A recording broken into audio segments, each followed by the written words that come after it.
It's raised to 400 pounds. I'm not 400 pounds. And welcome to X&O with Dan and Jacob. I'm Dan. And I'm Jacob, and we're talking about chairs. But that's not what we're talking about today. We're talking about a few things. One of those being, who do we think has a legitimate shot at winning the Heisman this season? And the other being, well, there's a couple other things we're going to talk about, but the other main point is coaches on the hot seat. Well, so let's break into the huddle and fuck the cheerleader. All right, so let's go into our Heisman candidate list for this year. So, who do you got at number 5? Number 5, I'm gonna need more names.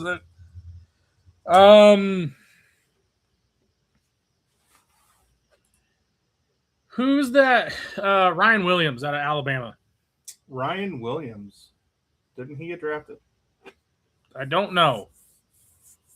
I did no research beforehand.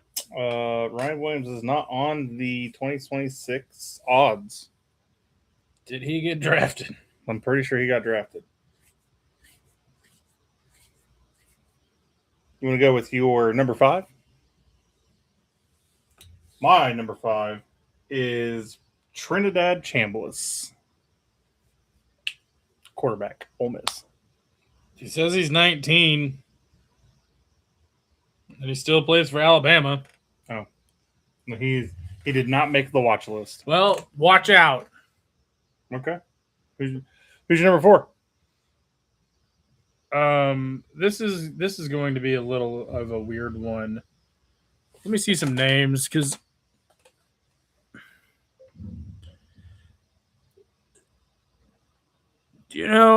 why not 2 in a row? Josh Hoover out of Indiana. Josh Hoover? Yep. Don't know what position he plays, but I saw the name. I have Dante Moore. Dante Moore, that's a good one. I have Dante Moore as my number 4. I have Dante Moore at 3.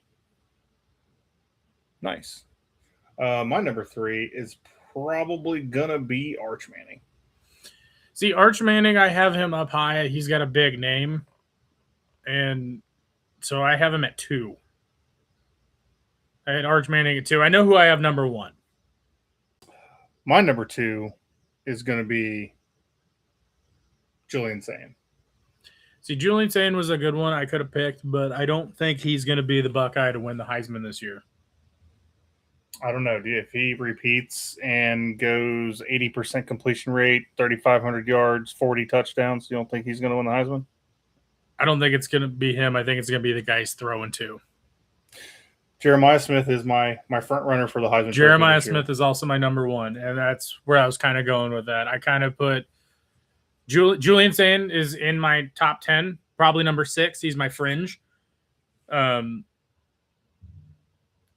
I just don't think I look for Jeremiah Smith to have an absolute crazy breakout year. He's only a few 100 yards from breaking the Ohio State receiving record, which is held by there's got to be Jackson Smith and Jigba.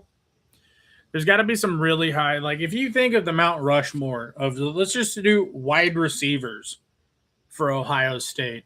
The Mount Rushmore of receivers for Ohio State. Who do you got? That's what, 4? Yeah. Who? Chris Carter. He's not in my top 5. Golden Tate. No.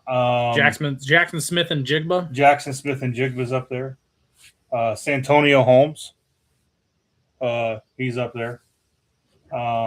Chris Olave.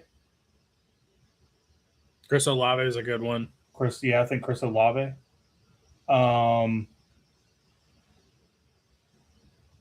Jeremiah Smith. That's my Mount Rushmore of receivers for Ohio State. A lot of people, they don't. You know what? I can swap any of those out for Michael Thomas. Michael Thomas was a good one. I would put Chris Carter on there just because of the historical. I think David Boston was a far feistier receiver than Chris Carter. See, I think he used to fight Michigan players. like fight them. I see when you think of Mount Rushmore of players, like if you use let's use the Indianapolis Colts as an example. You think of the 4 most influential players in Colts history, not necessarily stat wise, not necessarily. I also gave you receivers, so that's kind of a caveat to that. But if you want to give me if I'll give you my Mount Rushmore of 4 Ohio State players all time. Go ahead. Archie Griffin. Archie Griffin's a good one. Only two-time Heisman. Eddie George. Also won a Heisman, right? Yep. Troy Smith. Also won a Heisman. Even though he left a bad taste in a lot of people's mouth. No, that wasn't him. That was Terrell Pryor. My bad. Terrell Pryor. Sorry, Troy Smith, if you're watching. He's probably not, but okay. We can hope. Share this with Troy Smith. And then I'm going to pick a defensive player. I think I know who you're going to go with. Go ahead. I can't remember his name. But you always talk about him. Andy Katzenmoyer. Yep, that's who it was. Andy Katzenmoyer. I'm going to tell you this right now. That is a big man. Now, if you're going to ask me as also Ohio State fan, but I went to KU, like who's my Mount Rushmore of KU football players? Yeah. Number 1's a pretty easy choice, so we're not going to start with number 1. Number 4, Todd Reesing. Number 3, I'm probably going to go with he played for the Los Angeles Chargers. Shit, what's his name? I'm drawing a blank here.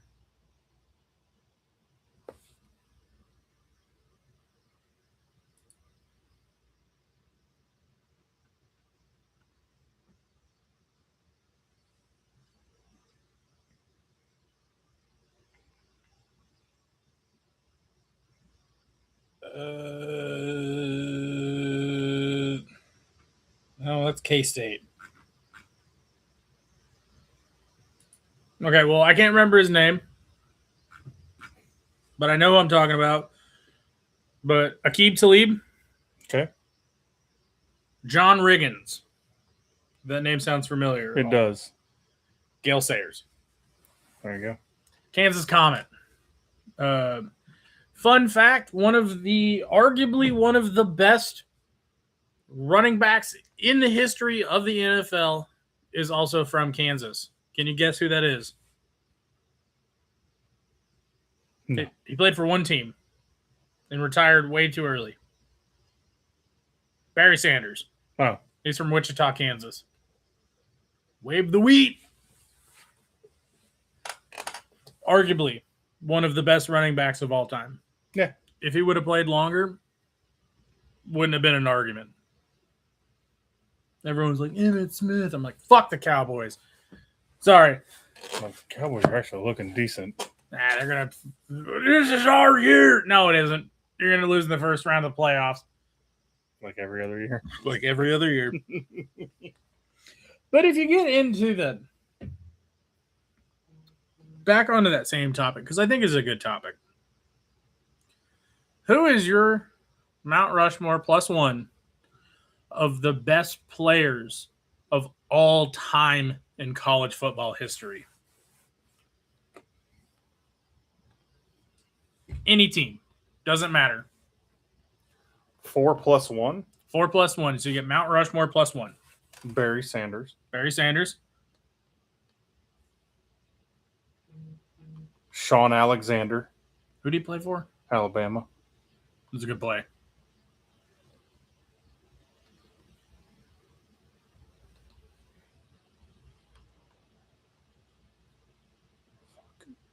That's a hard question, isn't it? Yeah. Because this is like your top 5 players of all time. Sorry to put you on the spot. Probably like Herschel Walker. Herschel Walker's a good one. That's Archie Griffin. Like two-time Heisman winner. You don't get much better than that. Don't get any better than that. No one has ever done that. And who's my +1? Yeah. I have to go with a receiver on this one. And this is in no particular order. No particular order.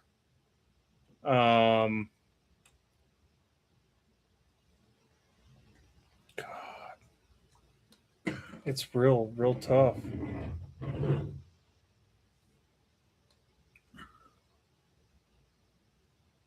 You know what?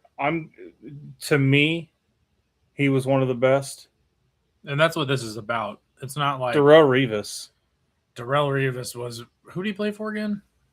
Was it Virginia Tech? Or some weird school. It's an ACC school. It wasn't Miami. I wanted to say Florida State, but that might not be right either.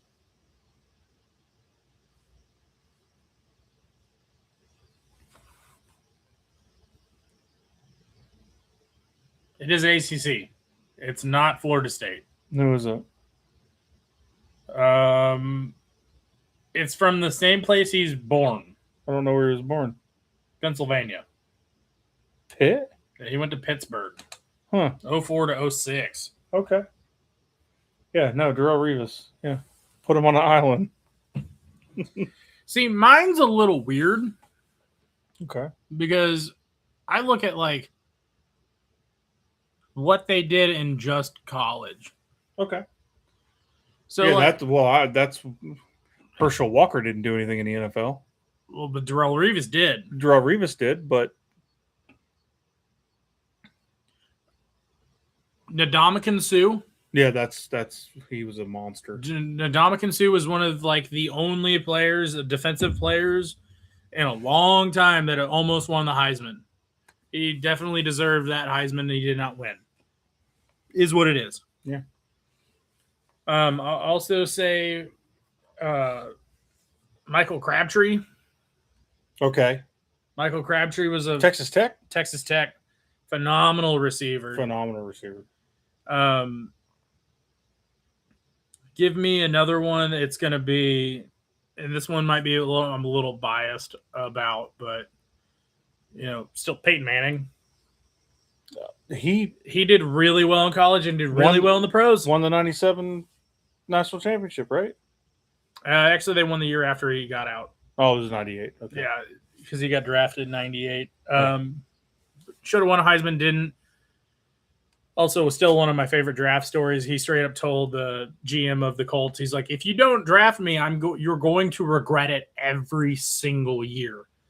So they drafted him instead of Ryan Leaf, and look where Ryan Leaf turned out. Sorry, Ryan Leaf, if you're watching. You're probably not, but you might be. Barry Sanders, one of the best college football running backs. One of the best athletes in all time. Yeah. And then my plus one. Give me a receiver. I gave you a receiver. Okay. You know what? Give me another defensive player in the backfield. In the backfield? I want a safety or a corner. Aqib Talib. Okay. Aqib Talib. If I hadn't have picked Darrelle Revis, mine was going to be Jack Tatum. Jack Tatum was a good one. Look, his nickname was the Assassin. I also would have honorable mention here, and just because Jack Sawyer. Yeah. I'm curious to see what he does this year. I'm actually interested. If you guys want, we will do some NFL talk. Yeah. If that's something you're interested in. I know we talk about college football, but it's just football and sports in general. Like, did you know today the Kansas City Royals won 3-0? But our starting pitcher, who is from St. Joe, went 9 innings with 1 hit. Oh, that's pretty good. Noah Cameron. Yeah. He's almost thrown 3 no-hitters this season. That's pretty good. So, I mean, the Royals are dog shit, but it's still my team. It's like. Did they win Friday night? They won Friday. They lost last night, and they won today. We went to tap-ins. Did you? Yeah. How is it? Fun. Is it fun? Fun. Would you like to go to Topgolf sometime? Yeah. Think your back can handle it? Well, backhandled putt-putt. Driving a golf club? I was constantly bending over to get that ball out of the hole. All right. We're going to Topgolf. Okay. My treat.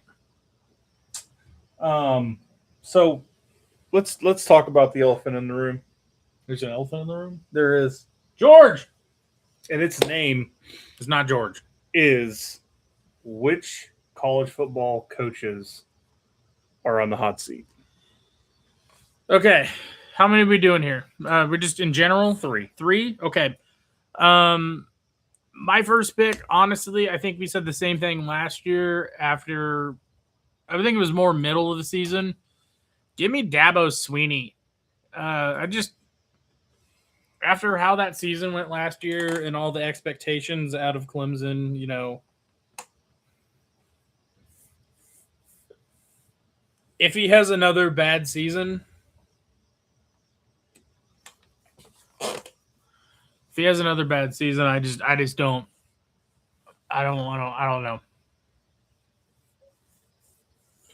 know.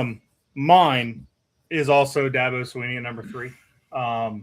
If he starts this year like he started last year, I'm not sure he keeps his job no matter how many times he's made the CFP or whether or not he had a title in the last 8 years. My number 2, I'm looking at your list. I only agree with one of those. That one. No. That one? Mike Norvell.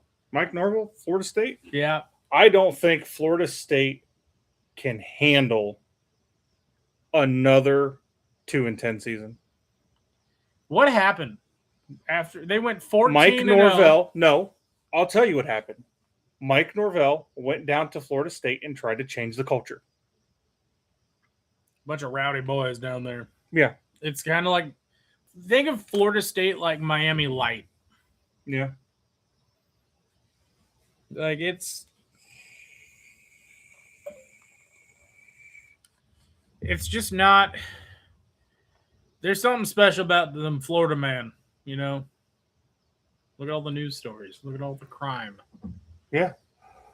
All the weird shit that happens. Like, Florida man tries to wrestle alligator, loses his arm, also beats up alligator and kills it. Like, what? Like, what? But I just think Mike Norvell is on the hot seat. And I was also saying the same thing last year. If they have another mediocre season, if they don't at least go 6-6, I think he's gone. No, I'm pretty sure he's going to have to go 9-4 to keep his job. I don't think they can. I think Mike Norvell cannot afford another insert winning number here in 6 losses. He cannot afford. He has to go 9-4. He has to go, 10. They have to run the table. They really do. The confidence at Florida State right now is in the dumpster. 2 years ago, they go to Dublin. They got the Dublin curse. Georgia Tech ran all over them. The next year they come out, they won the opener against Alabama. Yep. And then, which was a fantastic game. It was a fantastic game. I was like, oh shit, is Florida State back? And then they got ranked. And then they won no games until they played Middle Tennessee State. Barely won there, and then lost the rest of their games. You can't at Florida State. You can't do that. What would Bobby Bowden say right now?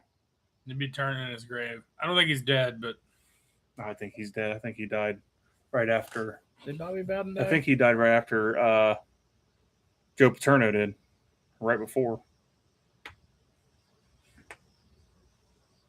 That was mid-2000s. 2021. Oh. COVID getting? He was really old. He's probably like 93. He was born in 1929, died in 2021. Yeah. So okay. He was 92? Yeah. Something like that. Almost 92. He was 91. Yeah. Coach number 2 for me on the hot seat, Luke Fickell. Luke Fickell. Wisconsin. See, I just don't think that. I don't really see him being on the hot seat, but I also can kind of see it. Like, he's one of those weird fringe ones for me.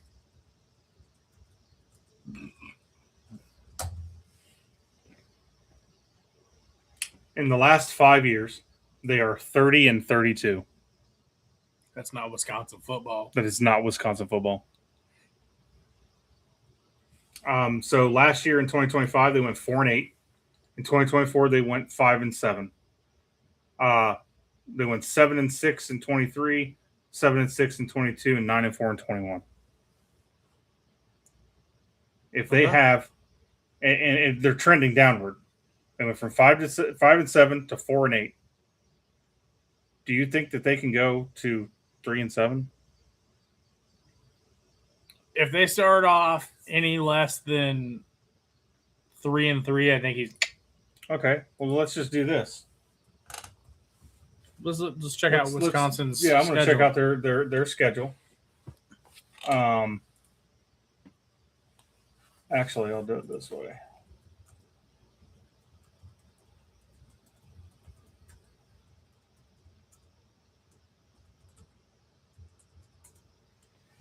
So, they open up September 6th at Notre Dame.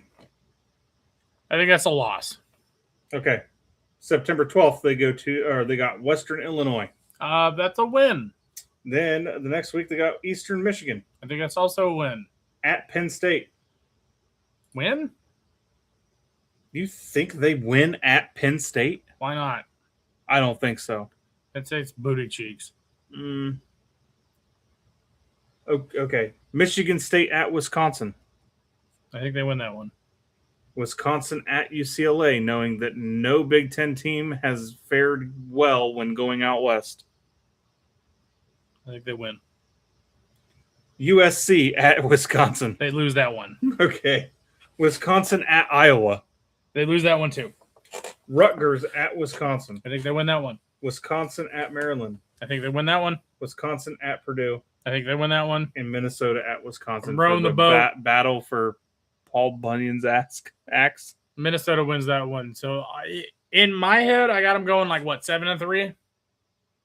So 1, 2, 3, 4, 5, 6. You have them losing against USC, losing against Iowa. 7, 8, 9. You got them going 9-3. I don't see it. If they go 9-3, he keeps his job. If they go 9-3, that could potentially put them in contention for the Big Ten title. They don't play Oregon. They don't play any really strong teams. Yeah. Well, they don't play any of the 5 big ones. They don't play Oregon. They don't play Washington. They don't play Ohio State. They don't play Michigan. Well, I guess they do play Penn State. They play Penn State, but Penn State's coming off a bad year. Yeah. So they might be pissed. They do play USC. But all of their hard games are, except for one, is at home. They have to go to Penn State. They get USC at home. Oh, they go to Notre Dame. Yeah, but does Notre Dame have a week 0 game? Nope. They open up against Wisconsin too. So I'm going to assume all summer long they've been preparing for each other. Who prepares better? Marcus Freeman, a national championship runner-up, proven. That's hands down. Real quick, let's look at Notre Dame's shit-ass schedule. Also, I forgot to eat crow. Last week I said Indiana is the first team in Indiana history to win a national championship, completely forgetting that Notre Dame existed. So there we go. All right, Notre Dame opens up with a home game against Wisconsin. They win. Rice at Notre Dame. They win. Michigan State at Notre Dame. They win. Notre Dame at Purdue. They win. Notre Dame at University of North Carolina. They win. What's this bullshit ass schedule? I'm calling this right now 70-3. What is this bullshit ass schedule? Get in a conference, you fucks. Stanford at Notre Dame. They win that one. Notre Dame at BYU. They win that one. Notre Dame at Navy. Yep. Miami, Florida at Notre Dame. Yep. Boston College at Notre Dame. They lose. SMU at Notre Dame. Actually, the other one they might not win, or they will definitely win. This one would be really close, and it's going to be a good game. And then Notre Dame at Syracuse. Yeah, they win that one too. What the fuck is this ACC schedule bullshit? Join a fucking conference. Schedule some opponents. Like, oh, we're Notre Dame. I'm going to tell you this right now. Notre Dame joins the Big Ten. There are more marquee matchups in the Big Ten with them now that USC's here because they can go back to the rivalry with USC. The Battle of the Golden Shillelagh. Yep. They have a rivalry with Michigan State. Michigan State. They have a rivalry with Michigan. And they have a non-official rivalry with Ohio State. And a non-official rivalry with Ohio State. The only 3 games out of conference that they could schedule that are still rivalry games will be Syracuse. That's not really a rivalry. I mean, they're just going to raffle stomp them. Boston College. What is that one?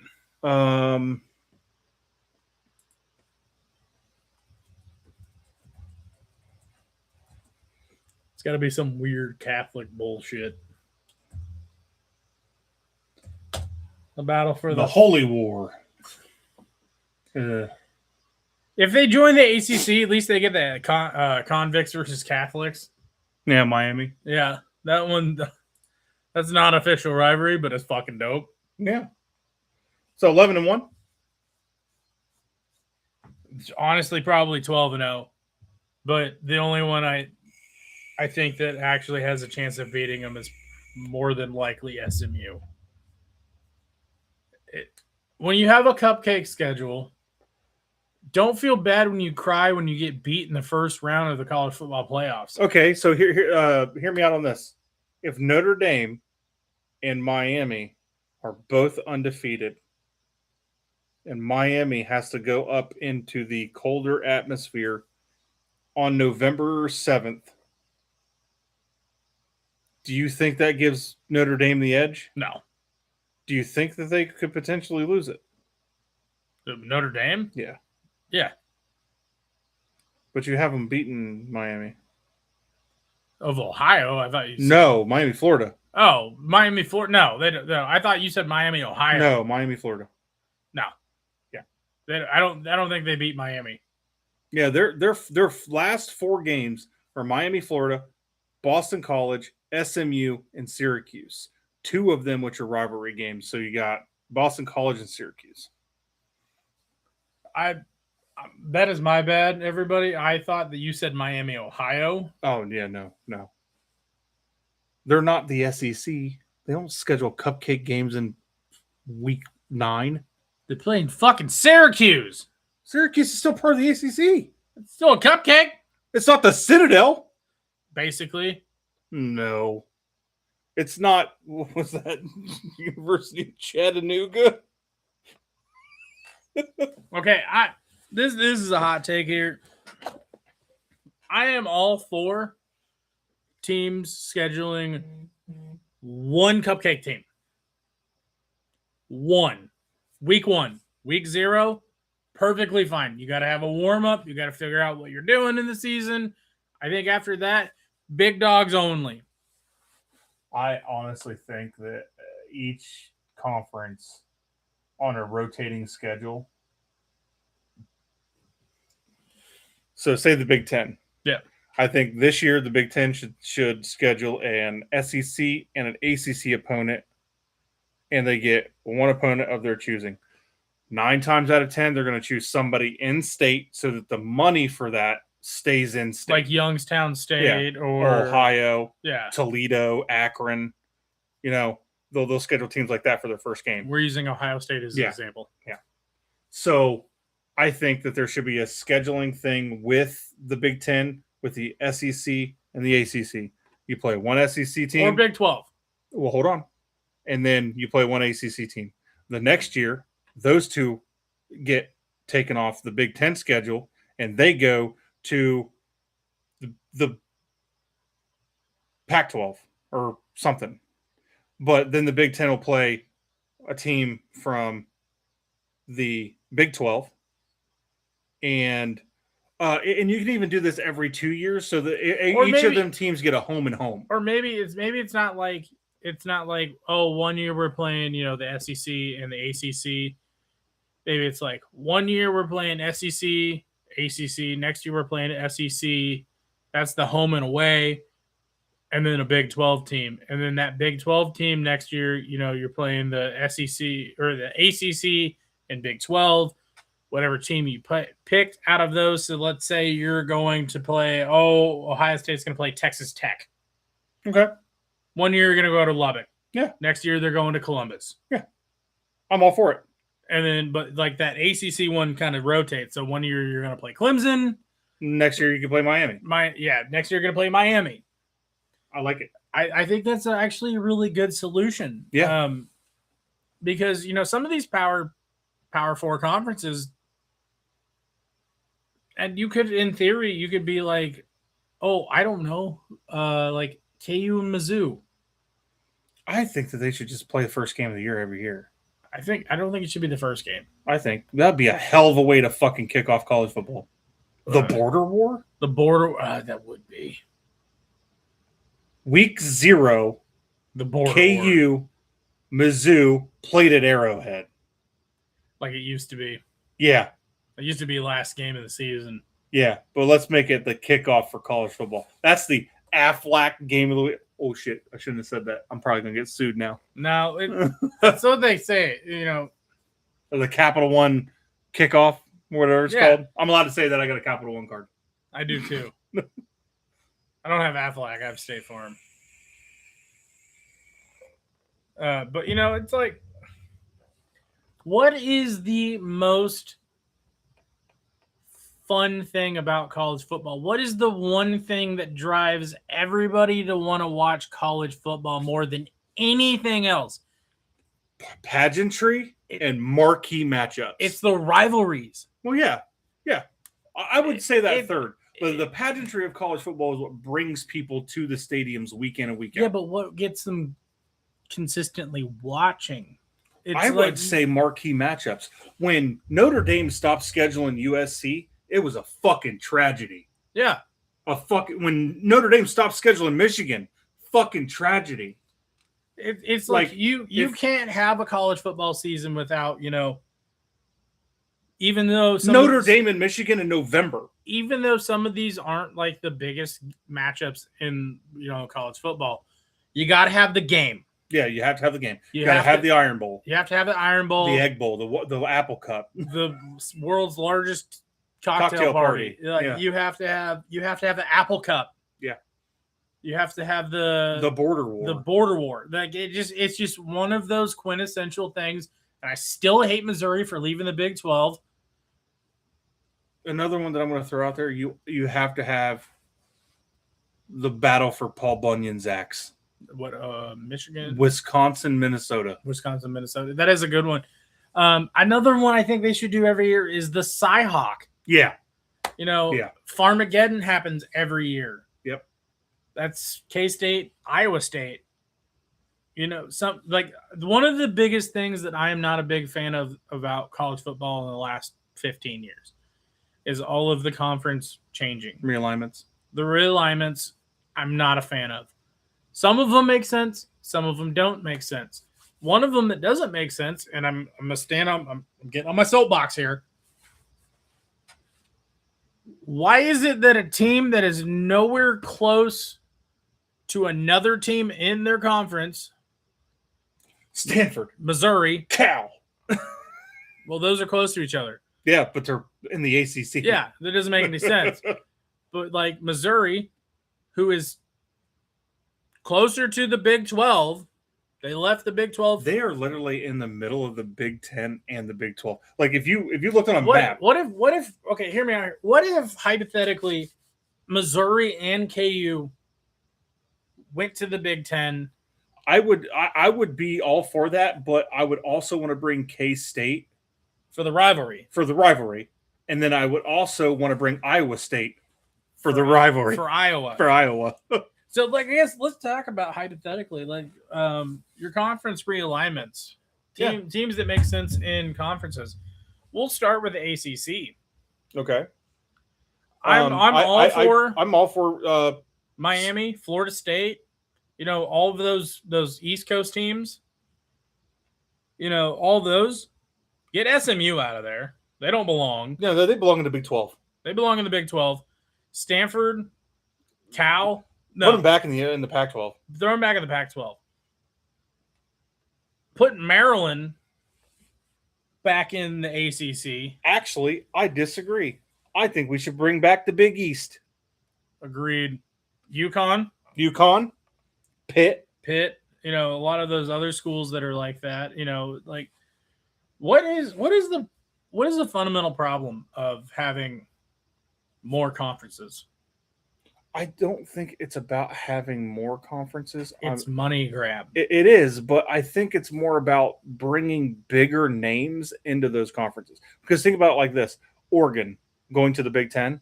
It's a big name. That's a big name. Washington going to the Big Ten. But they don't belong in the Big Ten. I understand that. But it's about names. You know what teams make sense in a conference that actually moved to a conference? We're going to use the Big 12 as an example. Okay. Colorado. Moving back to the Big 12. Moving back to the Big 12. Utah moving back to the Big 12. BYU. Yeah. Houston. Makes sense. Yeah. I think Cincinnati should have went to the Big Ten. Cincinnati should have went to the Big Ten or Big East if we're going back to the Big East. I think, yeah. If you're going to bring back the Big East, I think you should probably put Cincinnati in there. A team that doesn't make sense in the Big 12. West Virginia. Well, there's two that should be back in either the ACC or Big East is West Virginia and UCF. Because can I be honest with you? Yes. I don't think UCF belongs in the Power Four. Honestly, I don't either. They had a really good. Good couple seasons, but if you joined the Big Ten, you're a 2-win team. You're a three-win team. You're a Northwestern. You're another black and gold team that goes 2-10. Yeah, there's no way you go to Iowa and pull out a win. Not in November. There's no way you go up to Michigan or Ohio State and pull out a win as UCF.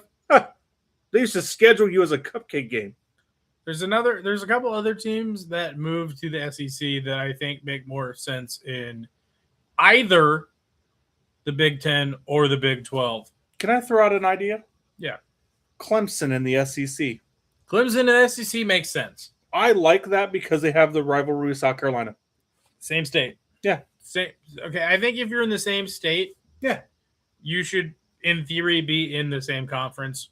There's a couple of weird caveats there. Like if you're Ohio State, obviously Ohio, Toledo, Cincinnati. Youngstown State. Maybe Cincinnati deserves a little bit more to be in the Big Ten than those other two schools that I mentioned. But like, you got like Texas and Oklahoma. Yeah. Should be in the Big 12. Yeah. Because Oklahoma State's in the Big 12. If Oklahoma State's in the Big 12, why isn't Oklahoma State in the SEC? The thing that triggered all of that was Texas A&M leaving. But TCU joined. Right, but Texas A&M left. Texas A&M is a big rivalry. It's not as big as Texas Oklahoma, but the Red River Shootout. Yeah, now they don't have a Texas team on their schedule that they play every year. They just didn't. You're going to play UTEP? You play Houston.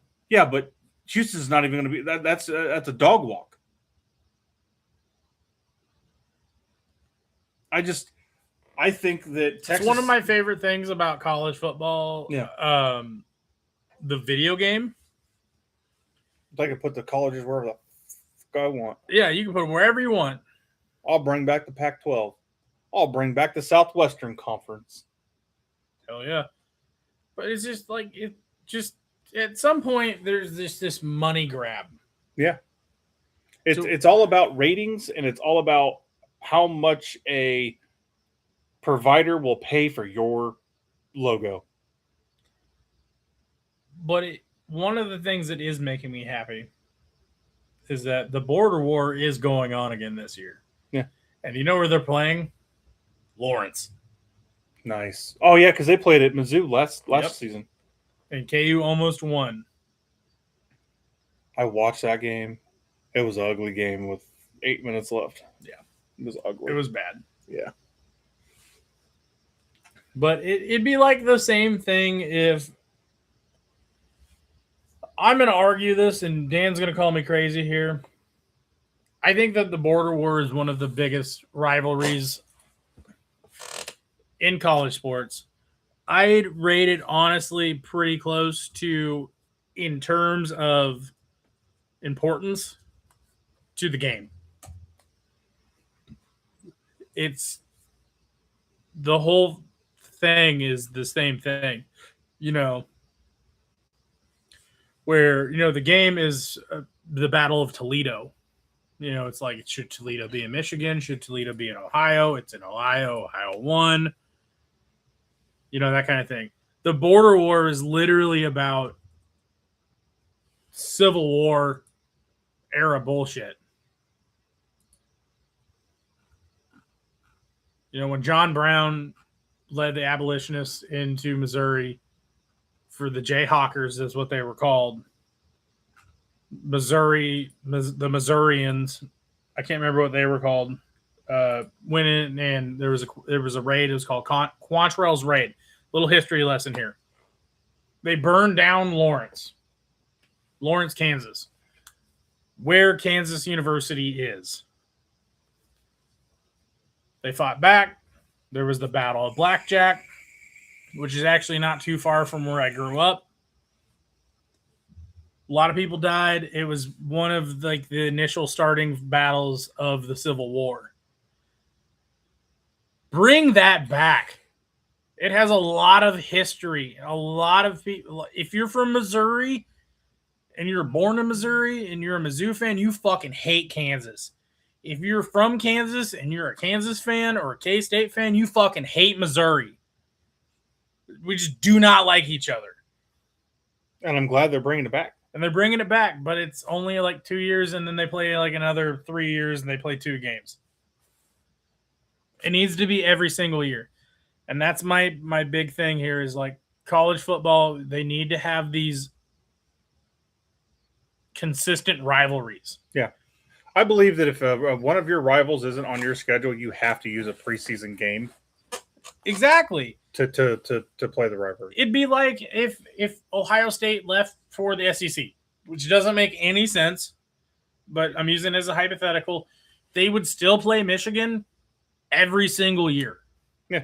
Without fail. Yeah. Try to get rid of that rivalry. I dare you. There needs to be protected rivalries in college football. Yeah. You can't be like, oh, well, 1 year we're going to play this game. 1 year we're not going to play this game. No, fucking play it every single year. That is what the fan base wants.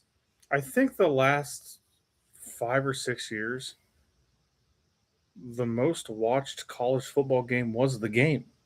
And then the second most was Army-Navy. The Army-Navy game's always good. Always good. But that's you know what? I'm going to be honest with you. Best pageantry? Yes. They do it out. There's something about them singing the national anthem before the game. It gets you fired up. It really gets you fired up. For me, I was in the Army. That game means a lot more to me than a lot of people.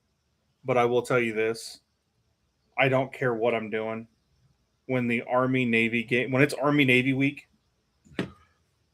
I'm on my couch. I'm watching that game. And if they scheduled an Ohio State game for any reason during Army-Navy game, well, it's normally like the last game of the regular season. It's supposed to be the very last game of the regular season. But if they had ever scheduled an Ohio State game, I'm sorry, I'm watching the Army-Navy game. I'm sorry. That's America's game. What is I almost did the Navy one, or not Navy. The Air Force one. Marines. Oh, they don't have a football team. No, but I was going to do from the halls of Montezuma to the shores of Tripoli. But I think the Army's one is like, and the Army's marching on. I can't remember how it goes. You know, I wasn't in the band. I don't know their fight song. you gotta know something. Nope. Well, hoorah! Oorah. Hoorah! Hoorah is the Navy or That's Marines. Hua, actually. It's Hua. Hua. Hua. I have a lot of friends in the Army. I had. I would also. I enjoy watching the highlights because I can't ever watch the games live. But my great grandfather was in World War II and he was an Army. He was a minesweeper. Got shell shock. But my grandpa was in the Air Force. So There's something about like those.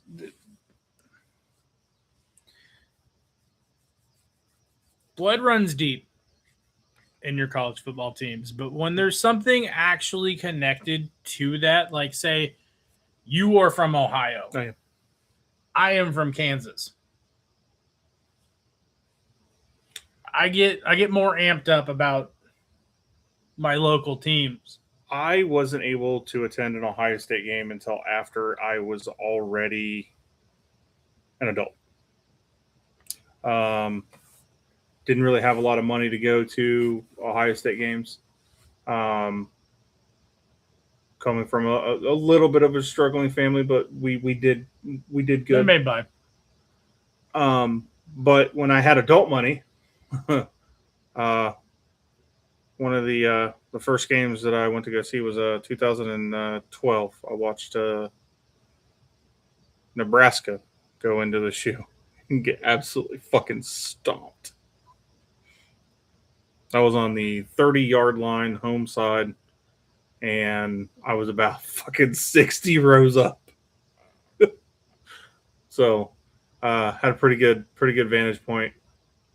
But it's something that I'll carry with me for the rest of my life. There's nothing like watching a marching band come out and do Script Ohio, and then watching the dotting of the I, and I will make it back and I will see it again. And But go ahead. It's if you haven't seen it, you have to see it in person to understand. And that is what college football is about. It's not about the brands. It's not about the logos. It is about the experience. It's you can't put it into words. Yeah. Just what it means. It's like going to a Major League Baseball game. Yeah. You can watch it on TV and you go, oh, wow, that's one of my favorite players. I watched him hit a home run. But when you're there, and like I'm using the Royals. I'll tell you this. I will never watch a baseball game on TV. But if you ever said, let's go watch an MLB game, let's go to the Royals game, let's go. There's something so magical about live sports. Yeah. Like I was telling somebody earlier, I'm like, I do not like there's a couple weird ones and you guys are going to call me crazy here. I don't like watching soccer on TV. You send me to a game, it is one of the best fucking times I've ever had in my life. That you say that, and I still need to make it to a KC Current game. I still need to make it to a sporting game because I haven't been to a sporting game. You need to go to the Cauldron. Well, it's still called the Cauldron. Yeah, but I haven't been to a sporting KC game since the year they won the MLS Cup. I was there. Yeah, that stadium was so fucking cold. And it's not that big of a stadium. It's really not. What is it, like 40,000 maybe? It's like 20. No, it can't be that. It's not very big. But there's like some weird ones. Like I love watching baseball. Playing baseball. I love watching baseball. Give me in the seats. You're right. Is it like what, 20? Oh no, it can expand to 25,000. Yeah, it was like 20. I wasn't wrong. I was close, but I wasn't wrong. 2,000 in just a Cauldron. Send me. Sorry. College football game, fucking electric. NFL football game, kind of boring. I'm not gonna lie. It's Like kinda NFL boring. football game's kind of boring. But you know what we need to do? What? When the new stadium opens up, We're going. we need to go to a KU game. When the new stadium opens up. New stadium's open. We need to find some tickets for a Saturday. I'll look on SeatGeek. Not sponsored. But if you'd like to, be perfect. And I'm just saying, if anybody from Coors is watching, Or share, you know. Yeah. But you know, one thing I've always wanted to do. Also, another weird one. I don't like watching basketball on TV, but being in the stadium when it's going. Granted, I went to KU. I would love to go to Allen Fieldhouse. I cannot put into words how it feels to just go in there, even when there's not a game. So I watched. It's electric, and I can imagine just going into the building, even with nobody in there. You can smell. You can the smell history, the greatness. No, you can smell the history. You walk in there, and you're just like, "What the fuck?" And then when you're there for a game, the last game I ever went to was the last KU MU game before MU went to the SEC in Allen Fieldhouse, where KU came back from super far down. Oh wow! Wow! Fucking insane. There's nothing also better. I know Ohio State has, like the OHIO, but there's nothing better about being in a stadium. And you start getting that rock, chalk, Jayhawk, KU. Ah! Sorry. So I got on my weird little tangent, but I went there and cheers. I'm wondering if we might be able to contact the athletic director for KU and maybe, I don't know, do a podcast from KU Field. Could. Memorial Stadium? Yeah. David Booth Memorial Stadium. Oh, we might be able to actually, because they did really well this season, we might be going to Hoglin. That's a baseball stadium. Definitely won't get Allen Fieldhouse. They will not let us do that. Yeah, probably not. But no. See what we can do. Yeah, if we can get it working, we'll do it there. Or we can take a week or two vacation and go hit some college football stadiums. There's like would you guys like 7 or 8 of them down I-35? Would you guys like if we perhaps took a little bit of time off and did a not live stream, but a stadium experience of some of the stadiums closer to us? Like we have some big ones and we have some not as big ones. You got like Central Missouri State. You got KU, K-State. K-State. That K-State might be a little hard. They won't let me in. They won't let me in. I could probably get us into K-State. Nebraska? I could definitely get us in Nebraska. We could always go a little more up north and go to Minnesota. Yeah. Go up to the Twin Cities? Yeah. On that route, we'd also if we're going that way, we'd hit Ames. So Iowa State. Little jaunt, would we go to Iowa, Iowa City? Iowa City. No, maybe. I think it's Iowa City. I think you're right. We could probably start with some of the smaller ones. Central Missouri State. You got Southwest Missouri State. Southwest Missouri State. They're the Bears, right? They're the ones that just got in the. Yeah. I got a buddy that used to punt at Midwestern Missouri State. He still does stuff there. I might be able to get us on the field. Yeah, I just want to do like stadium tours and put it on our podcast for everybody to look at and be like, this is why we do what we do. We don't do it for money. We don't do it for fame. If you really want our honest answer, we do this because we love it. It's for the love of the game. Yeah, we do this because we like talking about college football. I'm definitely not doing this for the money. I have a really good job. Jacob has a really good job. We just do this because we want to. And this morning kind of sucked. Yeah, I had 3 people call in. Oh, gross. I was like, fuck. But yeah, no, we do this because we love college football. We love sports in general. And your guys' support, your guys' support means everything to us. We don't ask for money. We don't like I said, we don't ask for fame. We just want to talk about college football. Yeah. And sports in general. Yeah. An easy one that we could probably do, if you guys wanted a stadium tour, the first one we could do is probably Kaufman.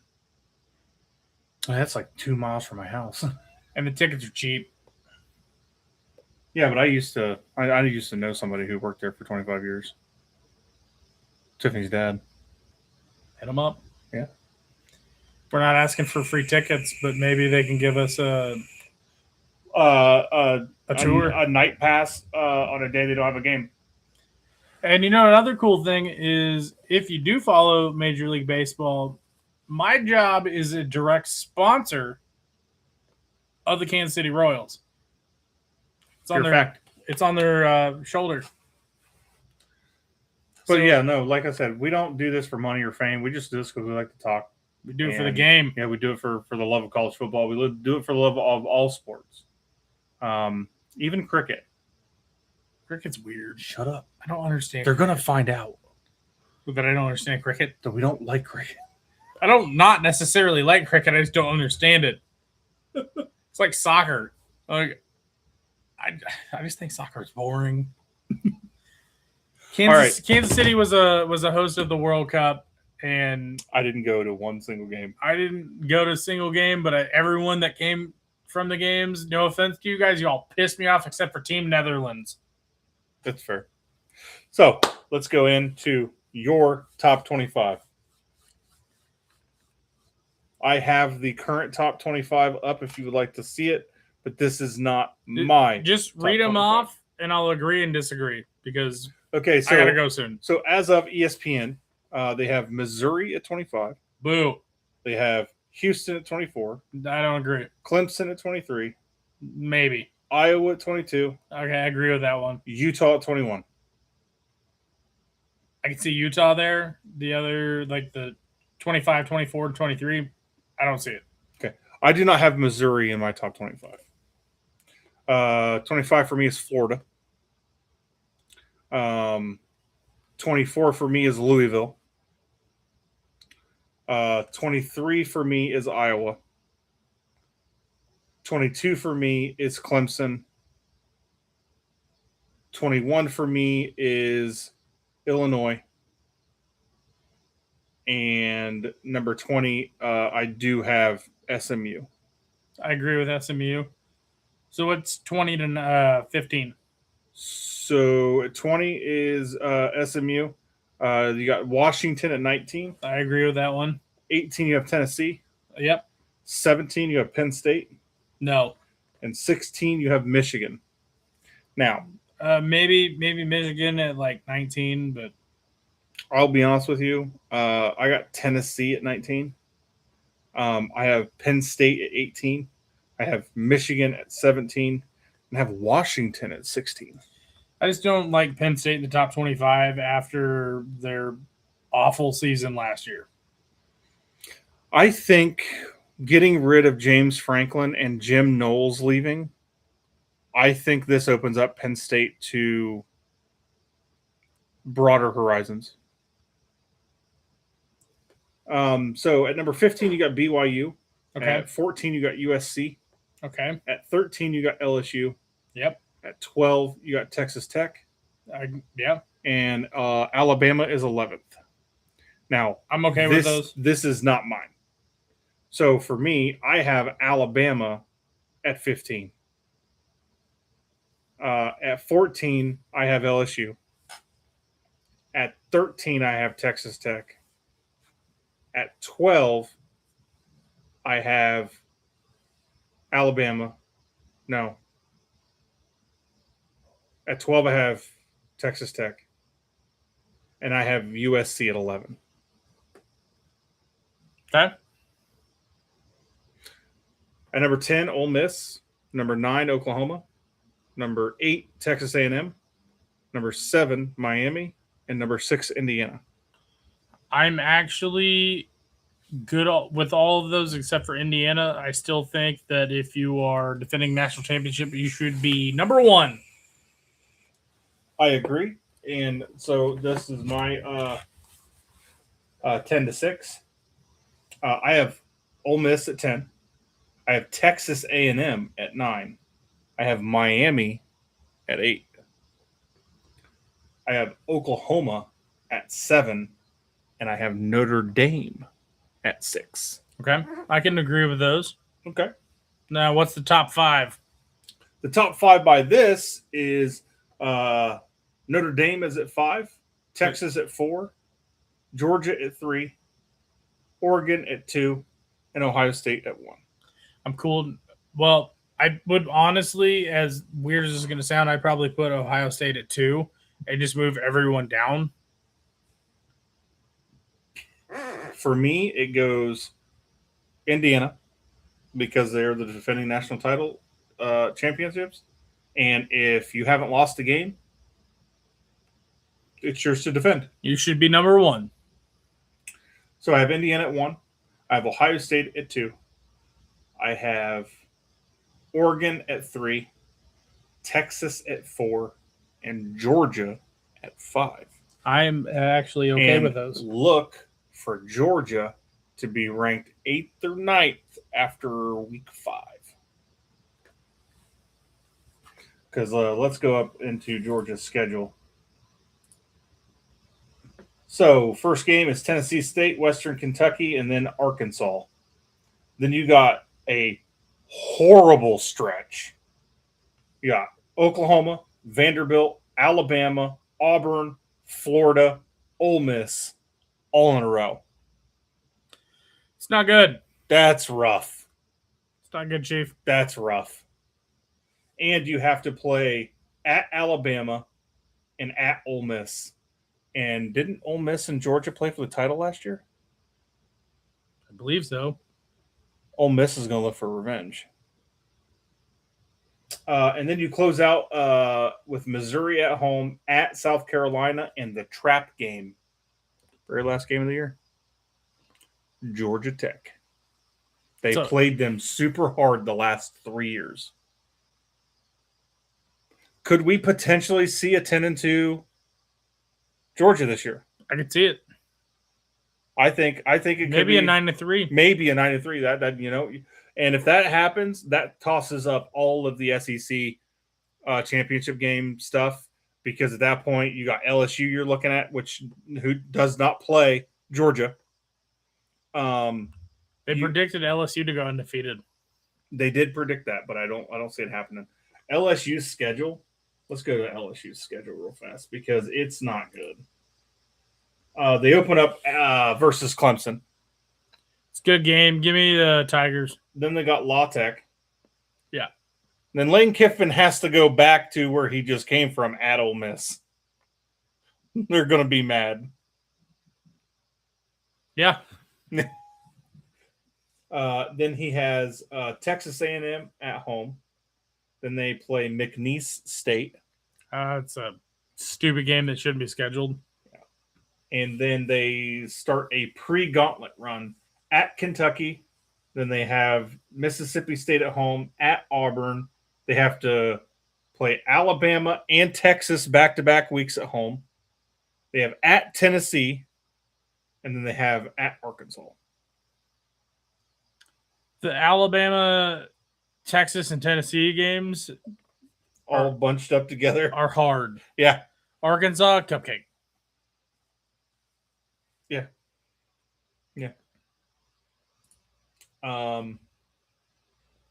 I do want to do a Big Ten team real fast.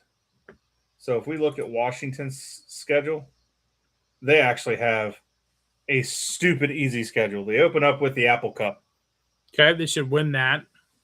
Then they host Utah State, Should win that. Eastern Washington, Yep. and Minnesota. All 4 of their first games are at home. Minnesota might be kind of hard, but I still think they're 4-0. At USC. That one might be a loss. Iowa has to go out to the West Coast. I don't think Iowa survives that one. At Purdue. They win that. At Nebraska. I think they win that one. Penn State at home. If Penn State has fixed their shit, give me Penn State. I don't think so, so give me Washington. At Michigan State. I think they win that one too. Then they get Indiana at home. Give me Indiana. And then they close out with their rivalry game against Oregon. Oregon wins. I potentially see this team a 9-3 team with this schedule. And Ohio State has the hardest schedule in college football. Did you know that?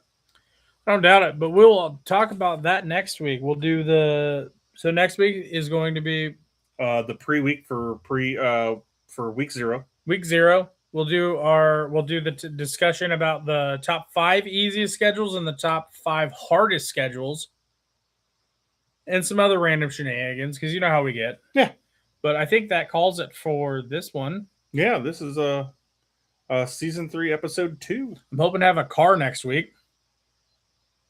Jacob had some bad luck. Someone ran a red light and hit my fucking Civic, and I'm pissed. Fair, I would be too. I should have went to the hospital and been like, my back hurts. Because my back hurts. But anyway, thank you guys so much again for watching another episode of Exiting the Huddle with Dan and Jacob. We look forward to seeing you guys again next week. And if you're not subscribed, please consider subscribing. If you have not, if you like the video, and we also always have links in the description to join our Discord. So we can talk to you guys. But thank you guys again so much for watching this episode. And we'll catch you guys on the next one. Ready? Break.